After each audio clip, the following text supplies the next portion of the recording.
Kisah ini tentang dunia distopia di masa depan, di mana sebagian besar populasi bumi terinfeksi virus misterius. Akibatnya, semua manusia di bumi kehilangan indera penglihatan mereka, termasuk anak-anak yang lahir setelah wabah itu. Seiring berjalannya waktu, penglihatan menjadi sebuah legenda yang diyakini hanya dimiliki oleh para dewa. Lalu, manusia mulai bertahan hidup dengan mengandalkan indera lainnya seperti penciuman dan pendengaran.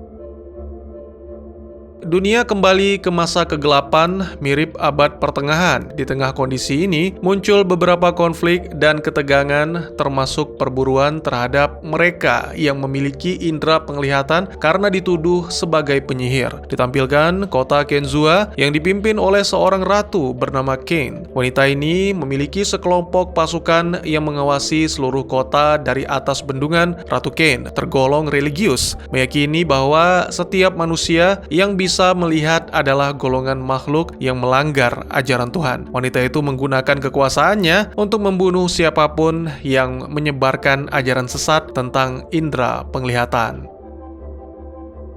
Di tempat lain, kita diperkenalkan dengan suku Alkeni yang tinggal di tengah hutan belantara, dipimpin oleh seorang pejuang pemberani bernama Baba Foss. Saat itu, istri Baba yang bernama Magra hendak melahirkan, dibantu oleh seorang tabib yang dihormati bernama Paris. Magra menangis kesakitan dan berharap sang suami menemaninya. Namun harapan itu tak terpenuhi karena suku Alkeni sedang diserang oleh para pemburu penyihir. Penyihir yang mereka maksud di sini adalah Magra. Hal inilah yang membuat Baba memimpin para pejuang untuk bertempur demi melindungi sang istri. Salah satu prajurit bernama Ayura memperkirakan kurang lebih 200 pemburu mulai mendekat dengan bersenjata lengkap. Baba berjanji melindungi suku dan meminta semua anggotanya untuk melakukan hal yang sama. Sementara itu, di tepi sungai, jenderal yang memimpin pemburu bernama Tamakti Jun sedang bersama Bex, seorang anggota suku yang memiliki konflik dengan Baba. Bex mengungkap beberapa hal termasuk tentang kedatangan Magra di musim dingin dalam kondisi hamil. Lebih lanjut, dia menjelaskan Baba menjadikan Magra sebagai istri dan menganggap bayi yang dikandung Magra sebagai anaknya sendiri. Sejak saat itulah, Magra tinggal bersama suku Alkeni. Bex memberikan kalung pada jenderal yang bertuliskan Gerla Marel, yaitu satu-satunya orang yang bisa melihat dan diyakini sebagai ayah biologis sang bayi. Tamakti sudah lama memburu pria itu atas perintah Ratu Kane. Kehadiran Magra dan anaknya akan memudahkan Tamakti untuk menemukan Gerla Marel. Kembali ke suku Alkeni, akhirnya Magra melahirkan sepasang bayi kembar dan merasa begitu bahagia. Sementara itu, di perbatasan hutan, terdapat tembok batu yang digunakan sebagai pagar pertahanan. Disinilah perang dimulai, kelompok Baba mulai mengalami kekalahan sehingga tembok batu itu terpaksa dirobohkan demi memukul mundur para pemburu.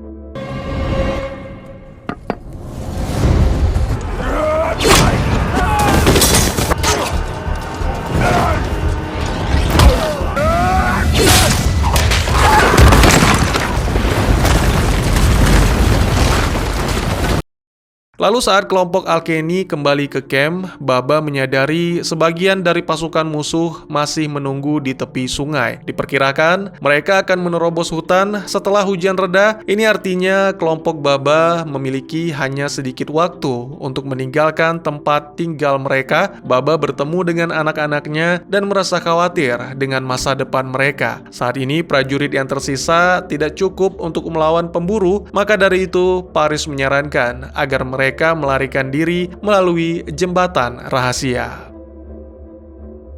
Jenderal Tamakti beserta pasukannya tiba di pemukiman suku Alkeni. Mereka tidak menemukan siapapun di sana hingga akhirnya mendengar tangisan bayi dan bergegas mengikuti suara itu sampai menemukan jembatan rahasia. Ternyata semua anggota suku Alkeni sedang menyeberangi jembatan. Jenderal Tamakti menyuruh Bex ikut serta. Namun Baba tidak tinggal diam. Ia mengambil senjatanya dan memotong tali penopang jembatan itu.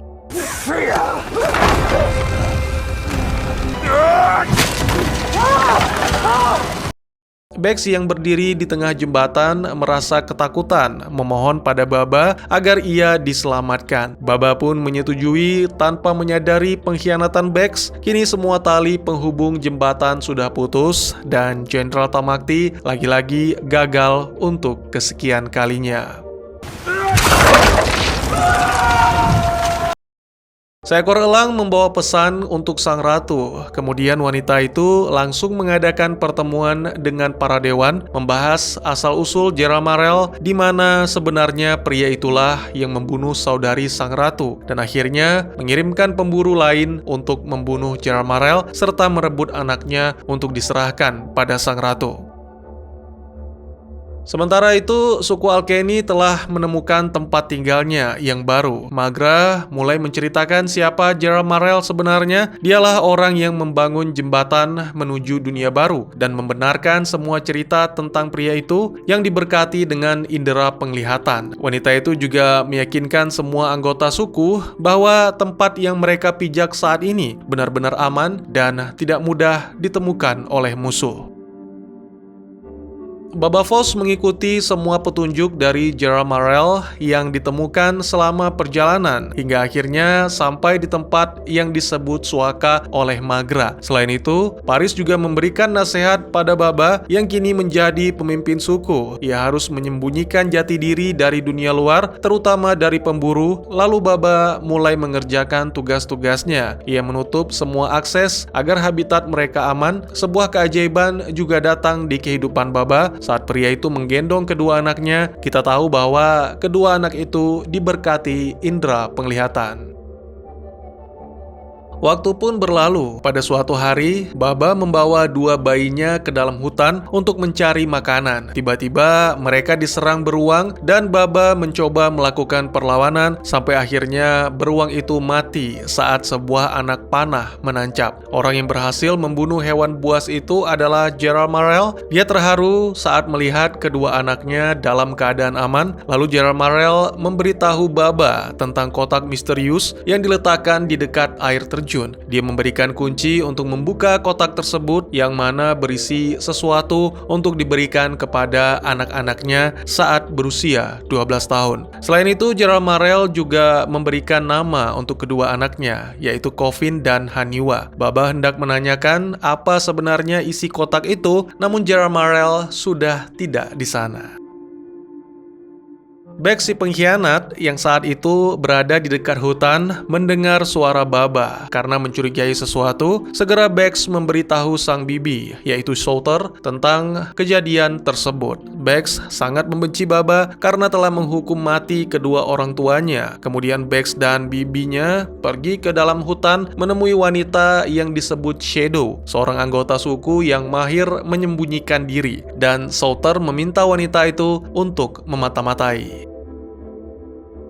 Saat petang, Magra, Baba, dan Paris membuka kotak yang dimaksud oleh Gerald Marel. Di dalam kotak itu terdapat mainan perahu kayu dan banyak buku berisi ilmu pengetahuan yang bisa dipelajari oleh anak-anak Baba. Mereka menyadari bahwa Coffin dan Haniwa bisa melihat, namun berusaha untuk merahasiakannya karena khawatir anak-anak mereka akan diburu. Magra kemudian meminta Baba mengubur kotak itu di luar desa, dan saat Baba hendak pergi, Paris menyadari bahwa mereka sedang diintai, sehingga segera menghentikan percakapan tersebut. Shadow memberikan pesan palsu kepada Bex bahwa Baba hanya bermain bersama anak-anaknya di dalam gubuk. Bex pun percaya dan kini dia menyusun rencananya sendiri. Pria itu mengirim pesan dalam botol dan menghanyutkannya ke sungai setiap hari sampai Jenderal Tamakti menemukan salah satu botol itu dan kembali menyerang desa. Sementara itu, di desa lain, Tamakti beserta pasukannya melakukan segala cara untuk menemukan suku Alkeni. Mereka membakar dan membunuh banyak orang, tapi mereka tetap gagal setelah bertahun-tahun mencari. Kembali ke Ratu Kane, hari itu dia menerima pesan dari jenderal yang menyatakan Gerald Marel tidak bisa ditemukan dan ingin mengakhiri misi. Sang ratu membaca surat itu dengan teliti dan menemukan adanya manipulasi. Setelah melakukan penyelidikan lebih lanjut, sang ratu mengetahui bahwa rakyat kerajaan tidak puas dengan pemerintahannya. Kondisi bendungan semakin melemah dan alih-alih memikirkan rakyatnya, sang ratu lebih berfokus pada perburuan Jerar Marel dan suku Alkeni. Oleh karena itu, sang ratu mengeksekusi 2 anggota dewan yang memanipulasi pesan tersebut. Tahun demi tahun telah berlalu, Coffin dan Haniwa telah tumbuh menjadi remaja. Mereka menggunakan penglihatan yang dimiliki untuk lebih memahami kehidupan suku beserta tradisinya. Tujuannya tetaplah satu, agar bisa memahami dunia dengan lebih baik. Kini saatnya bagi Coffin dan Haniwa berkenalan dengan buku-buku. Mengikuti perintah Jerar Marel, saat malam tiba, Paris diam-diam meminta anak-anak itu datang ke pondoknya dan memberikan buku-buku peninggalan dari ayah mereka. Awalnya Coffin dan Haniwa menolak, namun rasa penasaran membuat kedua anak itu mulai membaca, sementara Baba mendengar pembicaraan mereka, membiarkan anak-anak itu menentukan jalannya sendiri dan merahasiakan hal ini dari Magra. Beberapa bulan kemudian, Coffin dan Haniwa sudah pintar membaca, serta memahami karya sastra dan sejarah. Sementara itu, adegan lain menampilkan seorang gadis mengambil botol yang berisi pesan dari Bex untuk Jenderal Tamakti. Saat ini, Jenderal sudah kembali ke bendungan dan menghadap sang ratu. Pria itu berlutut dan mengatakan bahwa dia membawa 100 ekor kuda, berbagai macam biji-bijian, serta berbagai barang yang diperlukan rakyat. Akan tetapi, Tamakti gagal menemukan Jerar Marel. Dia siap menerima konsekuensi dan siap dihukum mati. Tamakti ingin melakukan sesuatu yang bisa diingat sebagai seorang prajurit yang gagah berani dan berjasa kepada kerajaan. Sang ratu menyetujui permohonan itu dan menyuruhnya melompat dari bendungan. Namun beberapa saat sebelum proses eksekusi dimulai, pesan yang dikirim Bex telah diterima oleh ratu. Akhirnya, keberadaan anak-anak Jerar Marel diketahui dan proses hukuman itu dihentikan. Kemenangan yang luar biasa dirasakan ratu sampai-sampai menangis terharu. Kembali ke desa, Haniwa dan Coffin mendengar tiupan trompet mengisyaratkan semua orang untuk berkumpul. Kabar itu berasal dari Bex dan bibinya yang menjalin hubungan terlarang hingga lahirlah bayi yang cacat. Semua anggota suku terkejut dan menganggap perilaku itu sangat rendah. Paris berpendapat bahwa mereka seharusnya bersosialisasi dengan suku lainnya, namun Baba ragu karena harus menyembunyikan identitas. Hal itu bertentangan dengan semua anggota suku yang mendukung pendapat Paris. Akhirnya, semua anggota suku Alkeni pergi menghadiri festival suku lainnya. Magra meminta anak-anaknya untuk tetap di rumah, namun kedua anak ini tidak menuruti perkataan sang ibu. Mereka mengikuti rombongan secara diam-diam. Malam itu, rombongan suku Alkeni berhenti untuk menyaksikan pesta, namun terungkap bahwa sebenarnya itu adalah sebuah upacara eksekusi orang-orang yang dianggap sebagai penyihir. Haniwa mencoba memberitahu bahwa dugaan mereka salah, namun Coffin menghentikannya. Pemuda itu takut rahasia mereka terbongkar. Dua bersaudara ini melihat orang-orang berkumpul di sekitar api, mereka menari bersukacita dan memadu kasih. Coffin pergi dari kerumunan dan diculik oleh pedagang budak yang juga menyandera anak-anak lainnya dari beberapa suku. Haniwa menyadari saudaranya hilang dan gadis itu segera memberitahu orang tuanya. Akhirnya, mereka mulai melakukan pencarian dengan mengikuti arah jejak asap menuju kota. Saat melewati hutan, mereka menemukan bekas perapian. Ada sebuah pesan yang ditulis oleh Coffin. Magra terkejut saat mengetahui anak-anaknya bisa membaca dan menulis, karena ini menandakan bahwa kedua anak itu mengikuti jejak Jerar Marel. Sementara itu, para pedagang budak membawa sanderanya ke dalam bangunan. Tak lama kemudian, rombongan Baba juga sampai di tempat itu dan Baba meminta semua orang menunggu di luar karena tak ingin Haniwa melihat apa yang akan dia lakukan terhadap musuhnya. Baba menyerang penjaga yang kemudian membawanya ke dalam bangunan di mana para budak ditahan. Coffin memberi sebuah isyarat bahwa dirinya berada di tempat itu, lalu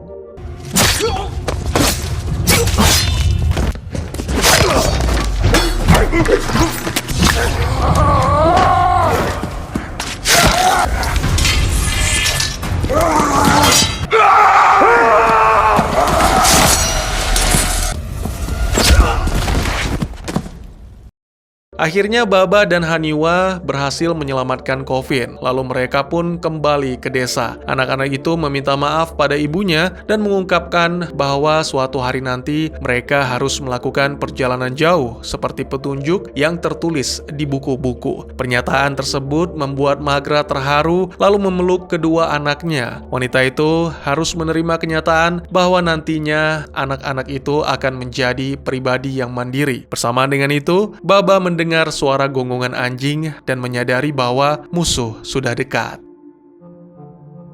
Magra mengeluarkan kantong kecil dan hendak memberikan pada kedua anaknya. Namun serangan telah datang. Bex memberitahu semua anggota suku agar menyerahkan Magra pada rombongan pemburu penyihir. Kevin marah dan memanfaatkan situasi menjadikan Bex sebagai sandera. Baba dan keluarga kecilnya berhasil melarikan diri, diikuti oleh Shadow yang bergabung dengan mereka dalam perjalanan.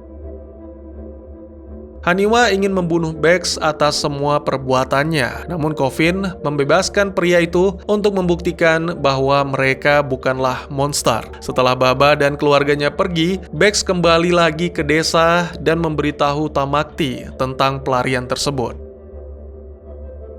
Rombongan Baba tiba di tepi sungai dan menaiki rakit yang dibuatnya selama beberapa tahun terakhir. Ketika mereka siap berlayar, tiba-tiba saja pasukan Tamakti datang dan mengelilingi mereka. Sang jenderal mengatakan dia telah menghabiskan seluruh hidupnya untuk mencari anak-anak Jaramarel. Perlahan, prajurit mereka mulai masuk dan mendekati rakit hingga akhirnya Baba membunuh seorang pria yang membuat lokasi mereka diketahui oleh prajurit lainnya.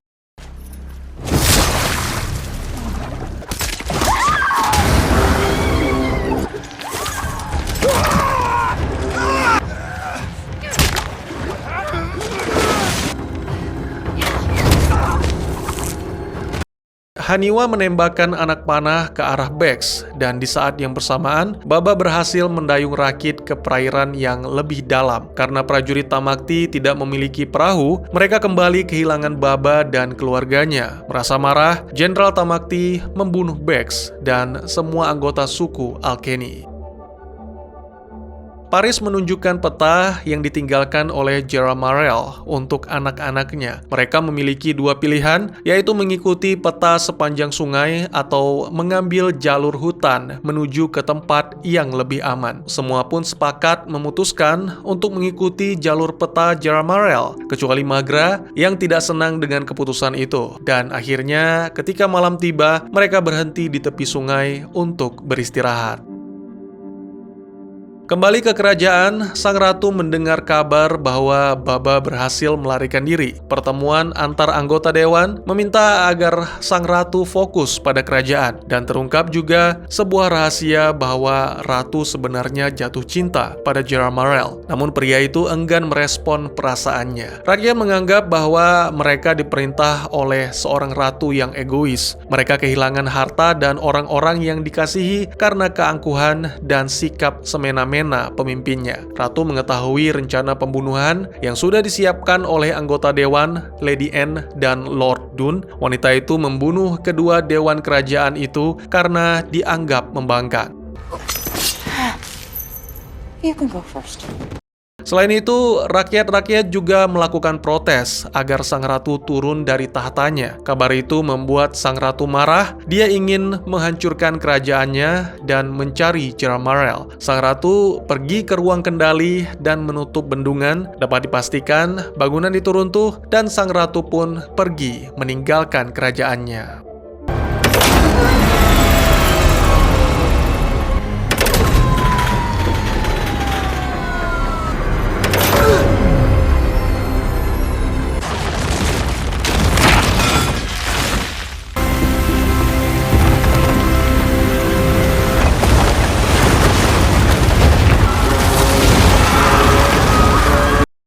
Keesokan harinya, Baba dan keluarganya bangun dan mengetahui beberapa barang milik mereka hilang. Saat mereka mencari barang-barang tersebut, tiba-tiba terlihat sosok misterius berdiri beberapa langkah di hadapan mereka, yang ternyata adalah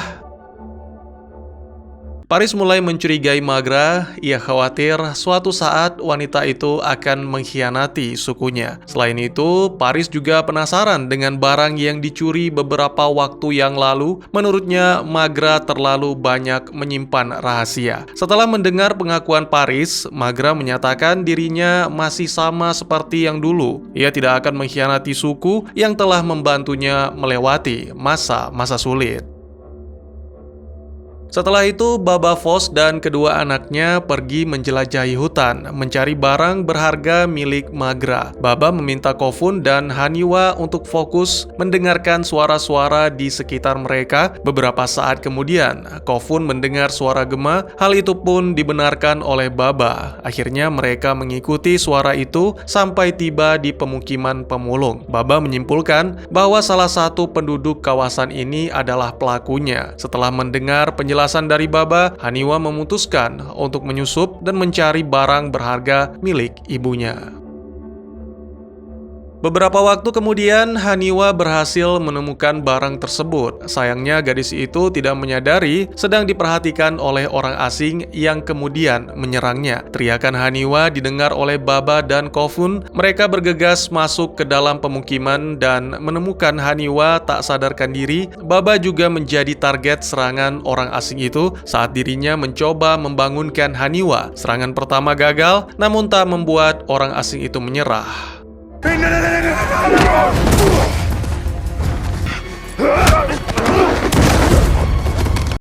Setelah siuman, Haniwa memohon pada Baba untuk menghentikan perkelahian. Gadis itu melihat simbol yang sama persis seperti pada surat yang ditulis oleh Gerald Marel. Selain itu, Haniwa juga menjelaskan bahwa orang asing itu dapat melihat seperti dirinya dan Kofun.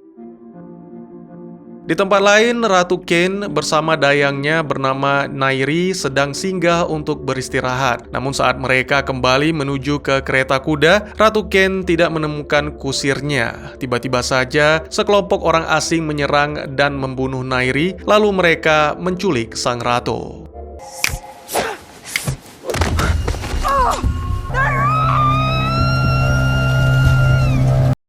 Saat ini rombongan Baba telah kembali ke tempat di mana Paris dan Magra menunggu mereka. Paris menyadari kehadiran orang asing yang ikut serta bersama Baba dan anak-anaknya. Haniwa memperkenalkan anggota baru itu bernama Boots, salah satu keturunan Gerald Marel. Ia memohon pada keluarganya agar mengizinkan Boots tinggal bersama mereka. Magra termenung sejenak dan memikirkan permintaan Haniwa. Sementara itu, Ratu Ken dibawa ke suatu pemukiman pembuat benang sutra yang dikenal sebagai kota cacing. Penculik itu mempersembahkan sang ratu pada pemimpin mereka yang biasa dipanggil dengan sebutan Decatur untuk dijadikan sebagai budak. Ken merasa kesal dan mengancam pria itu, sehingga membuat Decatur marah. Pria itu juga menyiapkan tali untuk menjerat leher sang ratu dan memberikan suatu peringatan. Baba Voss dan Paris pergi ke tepi sungai untuk bergabung dengan Kofun dan Bow yang sudah terlebih dahulu memeriksa keadaan rakit mereka. Air sungai yang surut membuat rakit mereka terdampar dan tidak bisa bergerak. Setelah memeriksanya, Baba menyarankan agar mereka menunggu hingga fajar tiba. Saat itulah permukaan air sungai akan meningkat dan rakit akan bergerak karena tekanan air. Paris menyadari rombongan pemburu penyihir telah tiba. Kemudian mereka semua masuk ke dalam hutan. Haniwa meminta Magra dan Paris bersembunyi di balik kulit pohon yang besar. Sementara Baba dan yang lainnya segera memulai pertempuran.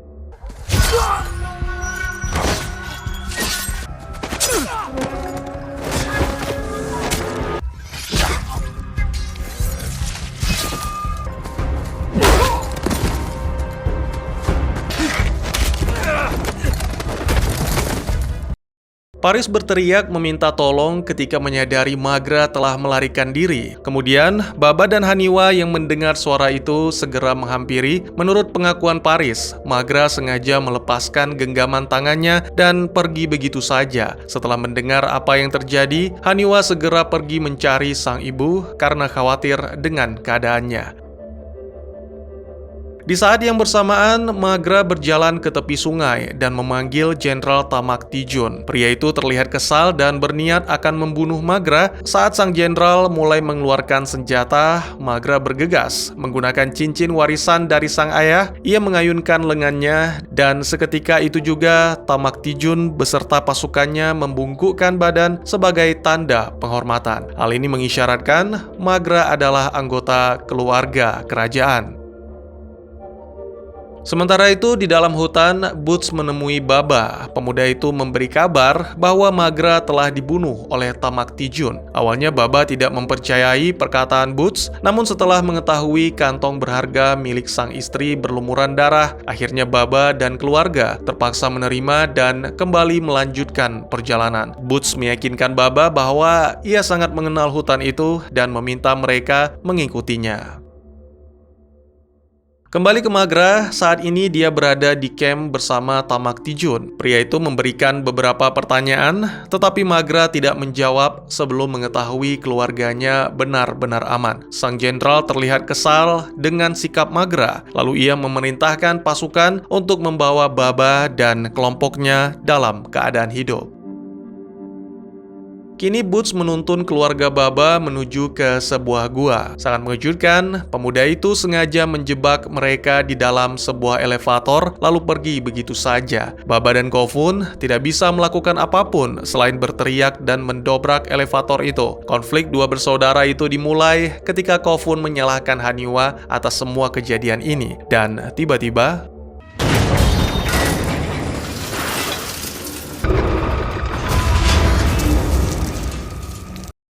cerita beralih ke kota cacing di mana Ratu Ken dipekerjakan sebagai budak. Wanita itu berbicara dengan pekerja lainnya bernama Cora yang menyarankan sang ratu agar bekerja sepanjang waktu atau dia akan dihukum. Nasihat itu diabaikan oleh ratu dan tak lama kemudian dia dipukul oleh salah satu penjaga. Ken sempat melawan namun akhirnya jatuh pingsan.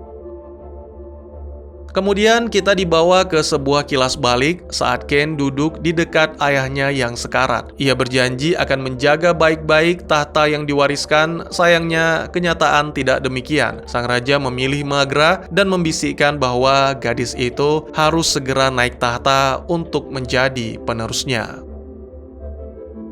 Di masa kini, Magra menceritakan kilas balik tersebut dan menyalahkan Tamak Tijun sebagai penyebab Ratu Ken naik tahta untuk memimpin kerajaan. Kemudian wanita itu menjelaskan bahwa dia tidak bisa bertahan di bawah kekuasaan sang ratu sehingga memilih pergi menyelamatkan diri bersama Jeramarel.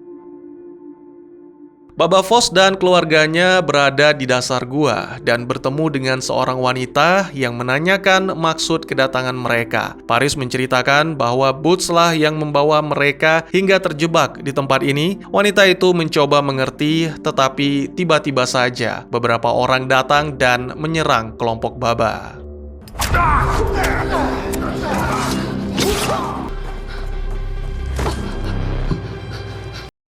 Beberapa saat kemudian, seorang wanita yang sebelumnya diketahui bernama Delia datang dan mengungkapkan bahwa ia ingin membantu Baba keluar dari tempat itu. Mereka pun menyusun suatu rencana pelarian. Di tengah-tengah obrolan, Delia menceritakan lika-liku kehidupan Boots yang ternyata adalah putranya. Semua orang merundungnya karena mereka menganggap anugerah penglihatan sebagai suatu kutukan. Perilaku buruk inilah akhirnya membuat Boots menjadi tertutup dan memendam semua amarah. Lalu setelah beranjak dewasa, ia membunuh semua anggota suku kecuali Delia. Delia akan membantu mengeluarkan kelompok Baba dengan satu syarat, yaitu Baba harus berjanji untuk membunuh Boots.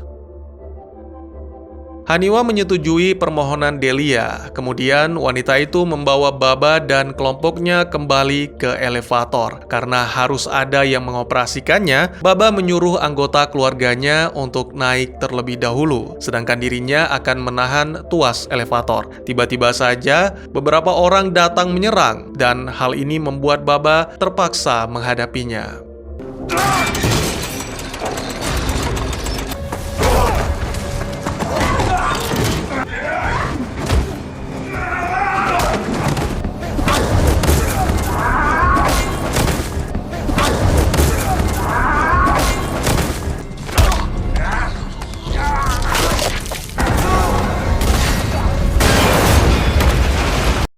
Akhirnya keluarga Baba bersatu kembali dan mulai melanjutkan perjalanan melewati hutan. Kembali ke kota cacing, sang ratu mengungkapkan identitas sebenarnya pada Korah lalu menunjukkan perilaku yang terus membangkang sehingga membuat Decatur kesal. Tak lama kemudian, Cain diseret paksa oleh penjaga dan dibawa ke hadapan Decatur. Ternyata pria itu telah mengetahui identitas Cain. Dia mengambil dengan paksa logam tanda kerajaan yang ada di tubuh wanita itu.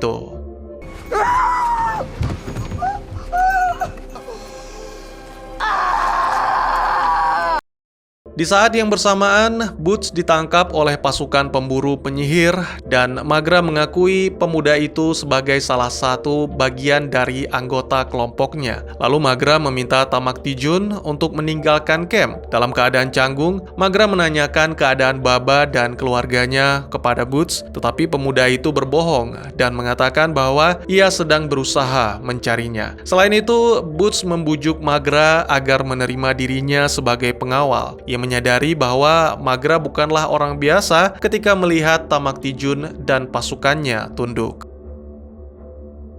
Terdengar sedikit keributan saat mereka sedang berunding, lalu Magra menghampiri Tamak Tijun untuk menanyakan apa yang sedang terjadi. Sang jenderal menjelaskan bahwa Decatur mengirimkan pesan beserta koin logam kerajaan. Mereka meminta sejumlah tebusan untuk sang ratu. Tiba-tiba Boots memberitahu Magra tentang keberadaan pasukan bayangan yang membawa kabar tentang penculikan Ratu Cain.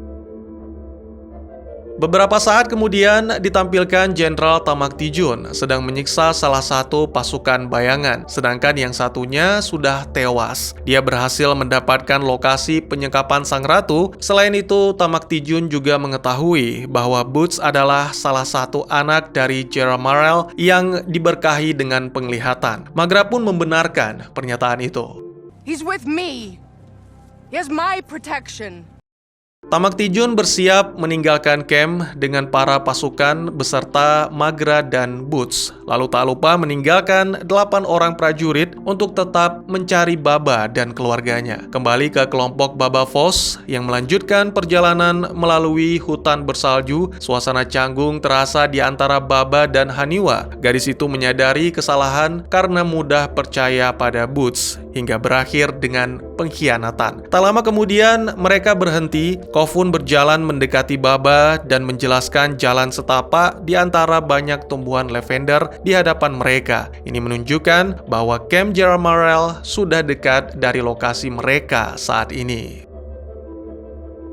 Mereka berada di Badlands, suatu wilayah tak mengenal hukum. Mereka memutuskan untuk berkemah karena hari mulai gelap. Paris memberitahu Baba sepertinya Haniwa menyimpan suatu rahasia. Tetapi Baba menganggap itu hanyalah sebuah perubahan sikap karena mereka sedang berkabung atas kehilangan Magra.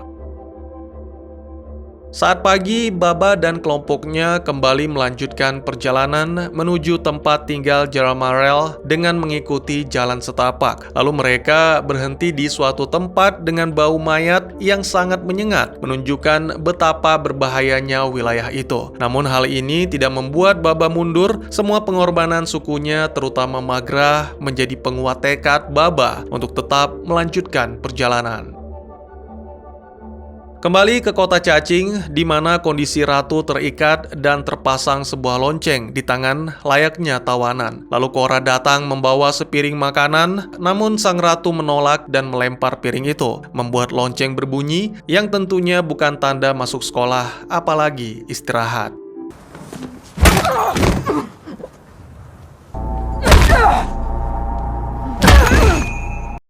Tak perlu waktu lama bagi Jenderal Tamak Tijun beserta pasukannya tiba di kota cacing karena telah mengutus Boots untuk mengintai wilayah tersebut. Boots berhasil menyusup dan memberikan detail lokasi penjagaan. Berbekal informasi inilah, Jenderal Tamak Tijun memutuskan untuk menyelamatkan ratu seorang diri. Dia memasuki pabrik sutra dan membunuh penjaga satu persatu.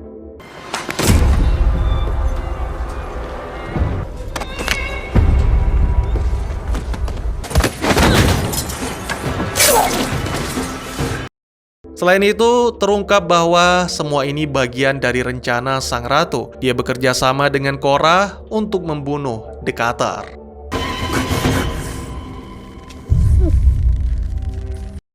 Akhirnya Jenderal Tamak Tijun berhasil menemukan Ratu Cain. Ia meyakinkan bahwa keadaan sudah aman, kemudian Tamak Tijun memanggil Maghra untuk mendekati sang ratu. Ketika Maghra menyentuh tangan Cain, sang ratu dengan cepat mengenalinya. Cain meminta Maghra duduk dan menceritakan kejadian sebenarnya. Ia telah menghancurkan bendungan Kenzua dan seluruh kerajaan Payan, lalu meminta Tamak Tijun untuk memberitahu pada semua pasukan bahwa para dewalah yang menghancurkannya. Mendengar cerita ini, Jenderal Tamak Tijun marah karena sikap sang ratu yang egois dan mengkhianati titahnya pada para prajurit. Kembali ke Baba dan kelompoknya yang melanjutkan perjalanan menuju rumah pencerahan di mana Jerah Morel berada. Dia menyadari sesuatu yang janggal dan meminta semuanya untuk berhenti sejenak. Lalu, Baba mengambil batu dan melemparnya. Tak lama berselang, beberapa anak panah melesat ke arah batu tersebut. Di saat yang bersamaan, Baba juga meminta Khofun menunjukkan lokasi sang eksekutor berada, lalu segera melancarkan serangan. Kemudian secara perlahan, Bow diam-diam melangkah untuk mengambil anak panah. Namun sialnya, saat dia kembali ke arah Baba, beberapa busur panah itu terjatuh dari tangannya. Haniwa berlari menolong Bow meskipun Khofun melarang. Saat mendengar teriakan itu, seorang pemimpin keluar dari persembunyiannya dan memberitahukan informasi bahwa hanya Haniwa dan Khofun yang boleh melanjutkan perjalanan menuju rumah pencerahan. Perdebatan pun terjadi. Haniwa bersikeras ingin melanjutkan perjalanan untuk menemui Jerah Morel, sementara Khofun tak ingin berpisah dengan keluarga Alkeninya. Pada momen ini, akhirnya Baba memutuskan untuk merelakan anak-anaknya, tetapi berjanji akan terus berada di sekitar dan tetap bersiaga, serta mengingatkan agar Haniwa dan Khofun selalu mengenang sang ibu.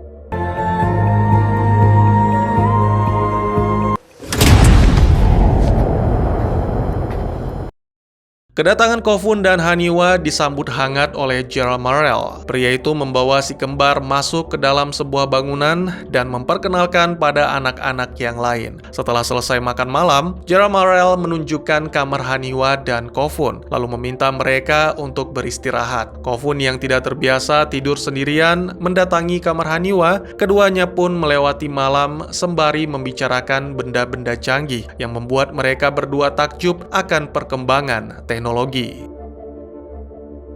Beralih ke Jenderal Tamak Tijun, ia membawa Korra ke sebuah tenda dan meminta Boots untuk menjaganya dengan hati-hati. Selain itu, dia juga memberitahu Boots agar tidak ada seorang pun yang mendekati bahkan berbicara dengan Korra. Kemudian, Jenderal Tamak Tijun berbicara dengan Maghra dan mengatakan bahwa dia benar tentang perilaku sang ratu yang egois dan tentunya para prajurit akan memberontak karena sang ratu telah menghancurkan kerajaannya sendiri. Kini Tamak Tijun membuat kesepakatan dengan Maghra untuk meyakinkan sang ratu melepaskan tahtanya. Di sisi lain, merasa tahtanya terancam, Cain menggunakan cara licik untuk mempertahankan. Secara diam-diam, dia telah meminta Korra untuk mendekati Boots, membujuk pemuda itu agar berpihak kepadanya. Dengan imbalan, sang ratu akan menjadikannya sebagai letnan. Mendengar hal ini, tentunya Boots setuju untuk membantu sang ratu. Kembali ke Maghra yang kini mendatangi Cain. Wanita itu meminta sang ratu untuk mengundurkan diri dari tahta dan tunduk di bawah perintah Maghra sebagai ratu yang baru. Sayangnya, Cain menolak tawaran itu dan menegaskan bahwa ia tak akan memberikan tahtanya kepada orang lain selama dirinya masih hidup.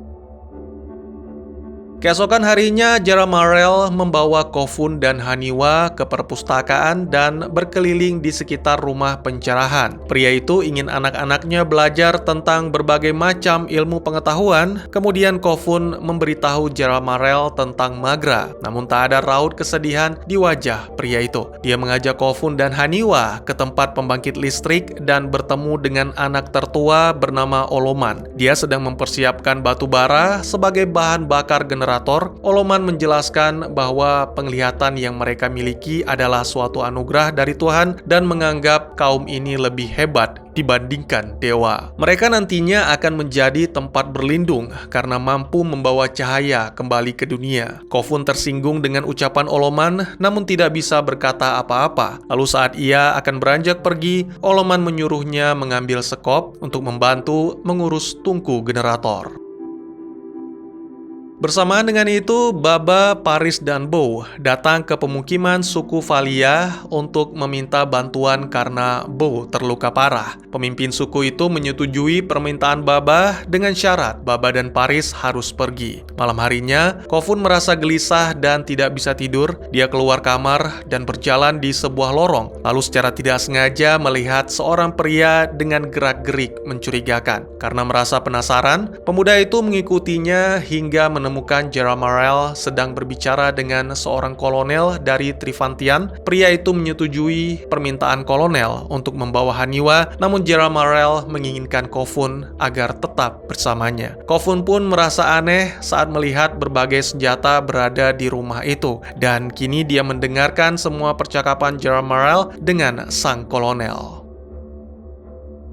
Oloman memergoki Kofun dan memukulnya hingga pingsan, lalu ia menyerang Haniwa yang sedang bercermin. Beberapa waktu kemudian, Kofun telah siuman dan mendapati dirinya terkunci di dalam penjara. Serta dari celah kecil, Kofun melihat saudarinya yang dibawa pergi. Sementara itu, di dalam hutan, Paris tiba-tiba saja terbangun karena merasakan sesuatu yang buruk menimpa si kembar. Kembali ke Tamak Tijun dan Magra yang mendekati Ratu Kane. Karena menyadari kehadiran mereka, Kane segera memberikan sebuah pesan. Saat Jenderal membaca pesan tersebut, tiba-tiba Boots menyerangnya dan menusukkan sebuah pisau. Magra mencoba mendorong Boots agar menjauh, namun sang ratu menusukkan pisau itu lebih dalam hingga akhirnya Tamak Tijun tewas. Kini Magra dipaksa bergabung untuk menjadi penasehat ratu. Mereka berbicara di depan semua pasukan, menyatakan bahwa Tamak Tijun telah mengakhiri segalanya karena merasa malu tidak bisa melindungi sang ratu. Lalu Magra memerintahkan semua pasukan untuk pergi ke Jalan Lavender mencari seluruh anggota keluarganya. Sementara itu, Jaramarel berbicara dengan Oloman untuk memastikan apa saja yang telah didengar oleh Kofun. Pria itu berencana membunuh Kofun karena mengancam semua rencana mereka. Lalu dua orang pengawal beserta Jaramarel masuk ke dalam penjara untuk menemui Kofun. Jaramarel menjelaskan alasannya membawa Haniwa ke Trifantians karena merekalah yang menyelamatkan Jaramarel dan melindungi rumah pencerahan ini dari serangan Ratu Kane. Maka dari itu, Jaramarel beraliansi dengan tujuan mendapatkan prajurit agar bisa mengalahkan sang ratu lalu memulai kehidupan baru. Namun usaha Jaramarel untuk meyakinkan Kofun gagal karena pemuda itu masih terus memberontak. Dua penjaga pun segera menyeretnya.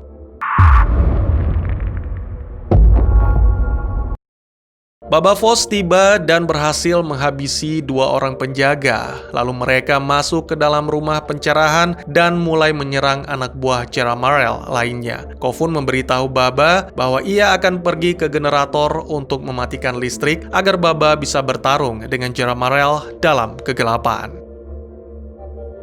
Setelah Kofun pergi, Baba berjalan menyusuri lorong hingga sampai ke perpustakaan dan terus meneriakkan nama Jaramarel. Tak lama kemudian, Jaramarel muncul dan mengatakan bahwa ia menyerahkan Haniwa pada Ido Voss, yaitu jenderal dari tentara Trifantian. Setelah mendengar perkataan ini, Baba marah dan mulai mengayunkan pedangnya, sehingga pertarungan pun terjadi.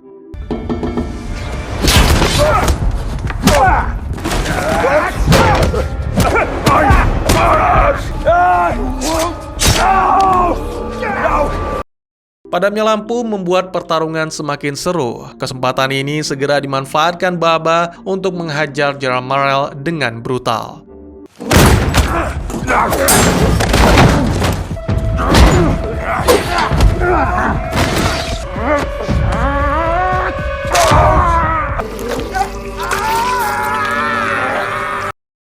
Tiba-tiba Oloman datang dan mencoba menembak Baba, namun Kofun menggagalkan rencana itu.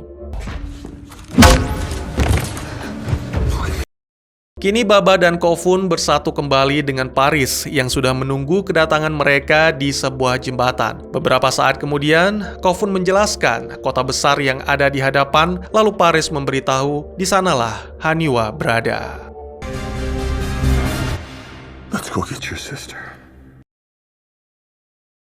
Sekian dulu teman-teman, semoga terhibur. Tentunya serial ini ada season 2-nya. Kabari saya dengan mengklik like video ini sebanyak-banyaknya jika memang teman-teman tertarik untuk mengetahui kisah selanjutnya. Silahkan berkomentar, bertanya, dan juga merequest kira-kira film apa lagi yang menarik untuk dibahas. Bisa lewat kolom komentar, atau bisa juga melalui DM ke Instagram saya di @tekugusto. Insya Allah pasti akan saya baca. Silahkan dukung channel ini dengan cara share, like, dan subscribe. Sampai jumpa di video selanjutnya. Tetap semangat, tetap bersyukur setiap hari. Dadah!